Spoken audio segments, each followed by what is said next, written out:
Good morning. So welcome back to our lecture room. Dito pa rin tayo sa topic natin na ocular inspection. At tatalakayin natin ngayong araw na ito. During your conduct of ocular inspection, may nakita kang agricultural tenant doon sa property na gusto mong bilhin. I decided to make two parts, part 1 and part 2. Kasi medyo mahaba ang discussion. So let us start. I'll disappear for a while. Ito yung graph natin ng step-by-step process during the conduct of ocular inspection. And we are still here who is in possession. We finished already the seller and his family, the other settlers. Now we are going to discuss the tenants, and we will focus on agricultural tenants. Now, the Agricultural Tenancy Act of the Philippines was enacted on August 30, 1954. And the Republic Act 1199. Dito na-define ang relationship between a landowner and an agricultural tenant. It is defined by that law ang agricultural tenancy. Sabi dito sa batas, it is the physical possession by a tenant of a land which is devoted to agriculture and belonging to another person, which is the landowner, for the purpose of the production through the labor of the tenant and of the members of his immediate farm household, in consideration of which the tenant agrees to share the harvest with the landowner or to pay a price certain or ascertainable either in money or produce or both. So, ibig sabihin, during that time that it was enacted, pwede po yung sharing system nila na tinatawag nating agricultural share tenancy. Pwede rin pera ang ibabayad ng tenant. Itong sa agricultural share tenancy, ito po yung magbibigay sila ng portion of the harvest. Yung tenant, ibibigay niya sa landowner. Yung tawag natin yan tercera, yung 1/3 goes to the landowner, 2/3 goes to the tenant, or vice versa. Yan yung agricultural share tenancy. Now, this agricultural share tenancy, wala na po ito.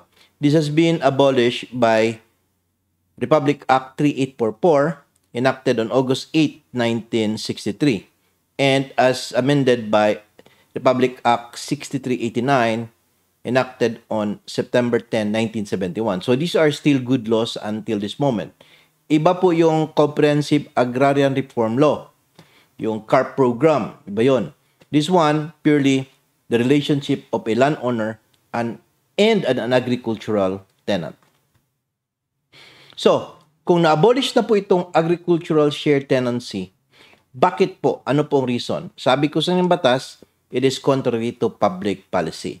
So, ang meron natin ngayon is agricultural leasehold system. Ibig sabihin, magbabayad po ng renta ang agricultural tenant. Now, yung nasa agricultural share tenancy po, meron na pong, sabi ng batas is automatically converted into agricultural leasehold system. Yan ang sabi ng batas. Magkano naman ang renta? Ang renta is not exceeding 25% of the normal harvest of that current year, no? So, hindi dapat maglampas dyan. Ngayon, kung hindi na-determine kung magkano ang rental between the tenant, dahil baka nandun pa sila sa dating agricultural share tenancy agreement, they can file a petition with the DARAB, Department of Agrarian Reform and Adjudication Board, para magkaroon ng provisional determination on how much is the rent that the tenant will pay the landowner. So, yan. So, for you buyer, ano ba ang dapat natin ma-expect when you buy an agricultural land with a tenant? So, pagtingin mo, may tenant. What shall you expect? Number one is that you should understand that there is what we call the right of preemption. Kaninong right po ito? Sa tenant po ito na right. Ibig sabihin po, meron siyang preferential right to buy the land of that seller. And it should be under notice by the landowner to all lessees and the DAR. So, ibig sabihin, bago po ibebenta ng landowner yan sa'yo, Kung gusto mong bilhin, magbigay mo na siya ng notice doon sa mga agricultural lessee niya, mga agricultural tenants, for that matter, and sa DAR.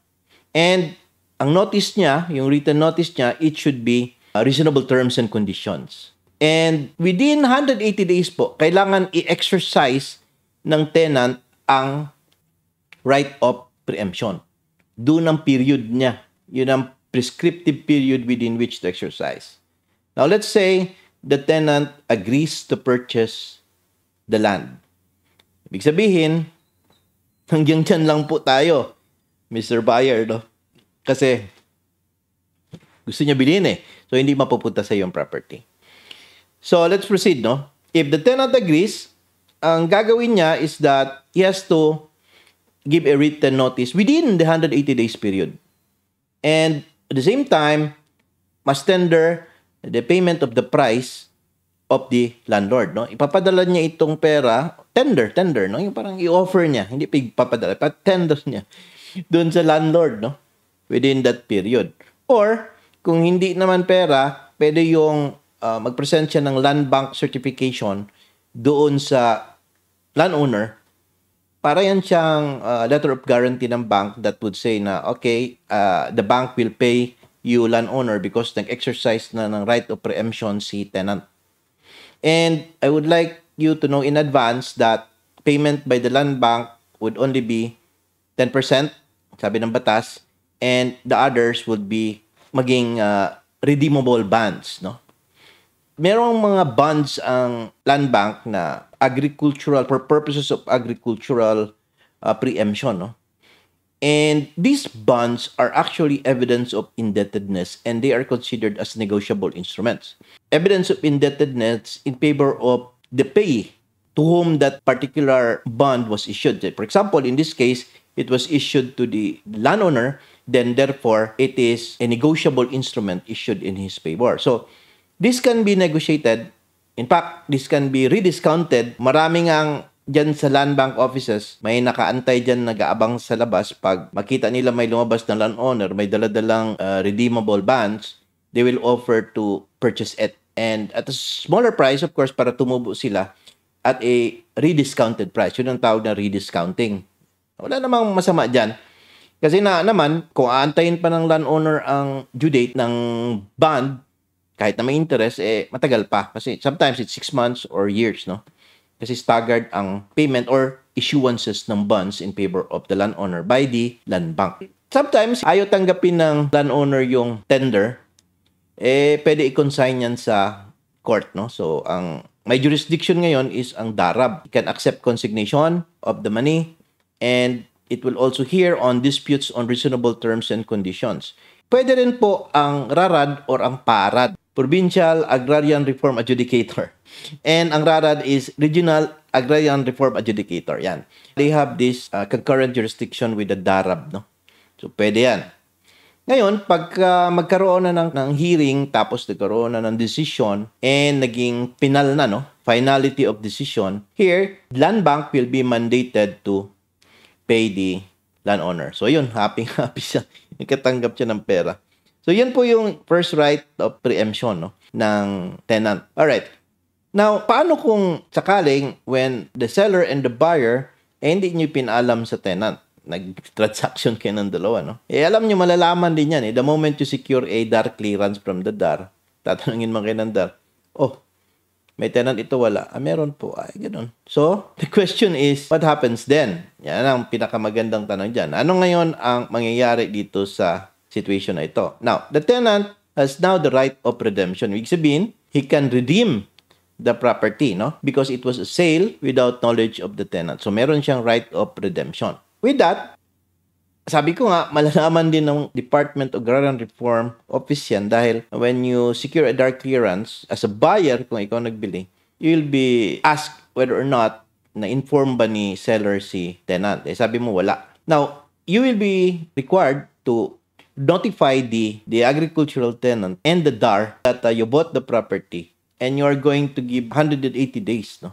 Parang tagal within which na they could redeem the property. The agricultural tenant, I mean. And it would be at a reasonable price and consideration at the time of the sale.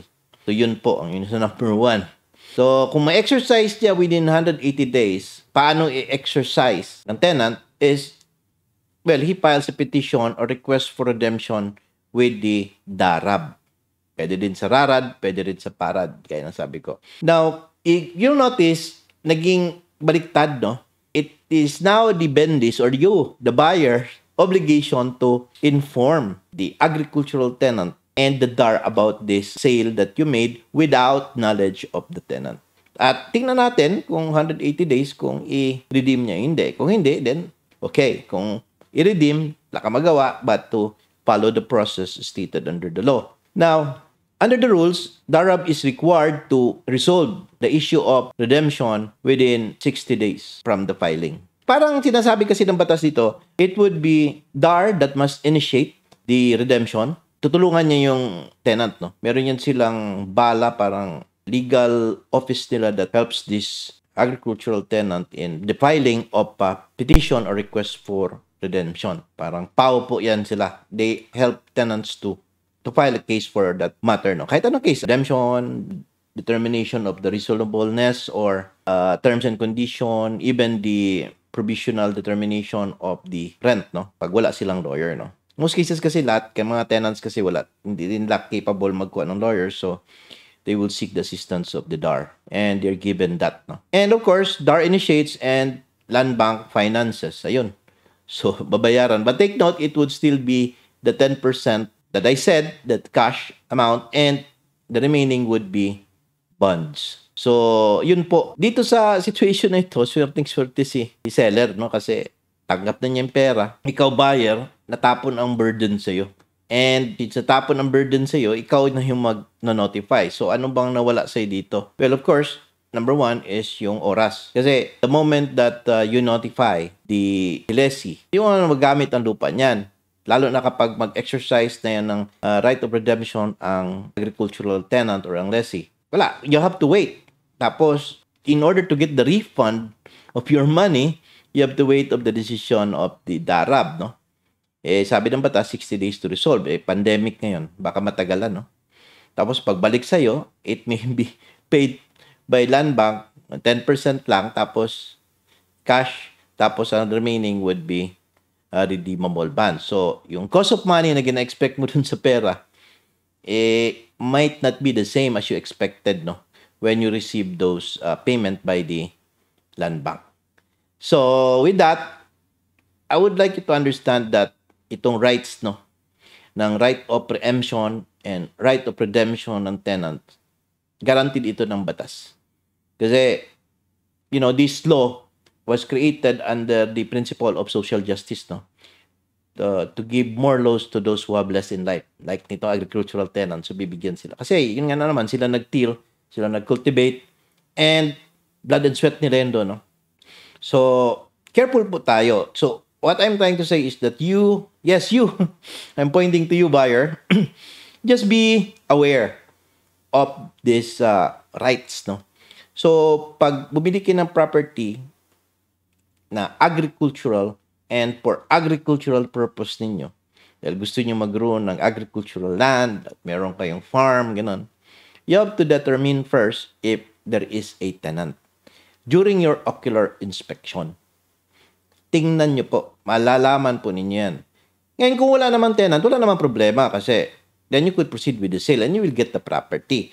And when you secure for a DAR clearance, you will be required, together with the landowner, an affidavit of no tenancy. And after that, you'll be issued a DAR clearance, tapos submit nyo sa Registry of Deeds, which is one of the requirements of the Registry of Deeds, among other many things like the payment of the capital gain tax, etc. No? So, with that, you get the property. Pat may retention limit tayo hanggang 5 hectares. No? Walang problema yan kung walang tenant. But pag may tenant, sandali. Sabihin mo muna kay seller, seller, inotify mo na ba si tenant? Yes, na-notify ko na. Ay, wala, hindi ko na-notify. Then you say, okay, you have to notify first because meron siyang right of preemption. within 180 days from notice. Kasi kung mag-execute tayo ng sale without informing him, ako ang maargabyado because meron pa siyang right of redemption. I-notify mo muna. Malay mo, pag notify mo, hindi niya i-exercise ang right of preemption. Or kung na-notify na niya, na-notify ko na. Was it in writing? Yes. Na-receive niya? Yes. Nag-lapse na ba yung 180 days? Yes. Hindi niya i-exercise? Hindi. Okay. Then, you could proceed the sale. So, ano po ang mangyayari kung hindi na-exercise ang right of preemption or right of redemption by the tenant? Yan po ay pag-usapan natin sa part 2 ng ating agricultural tenancy issue. So, that is part 2 and we will discuss that next time. Thank you. I'll see you again soon.